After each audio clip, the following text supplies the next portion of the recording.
Pemirsa, kunjungan wisatawan di Sumatera Selatan tahun 2024 meningkat sebesar 67,56% dibanding 2023 atau mencapai 1,61 juta perjalanan di Sumatera Selatan.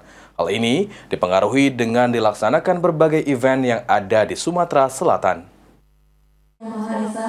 Karena kita dapat berkumpul dan Kunjungan wisatawan menuju Sumatera Selatan pada tahun 2024 secara kumulatif pada bulan Januari hingga November 2024 meningkat sebanyak 67,56% atau mencapai 1,61 juta perjalanan.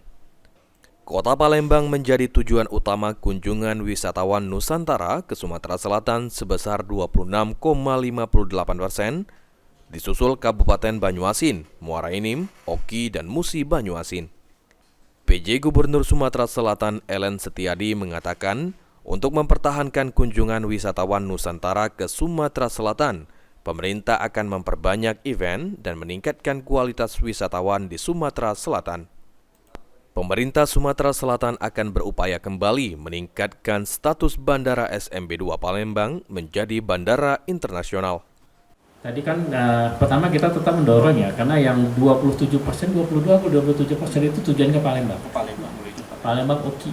Ya, jadi ini dan Palembang kita kemarin dan Pak Wali Kota sudah menyampaikan event-eventnya semakin diperbanyak, kualitas pariwisatanya semakin ditingkatkan, dan kami yakin itu akan menambah jumlah wisata. Alhamdulillah tadi ketemu Pak Wamenhub.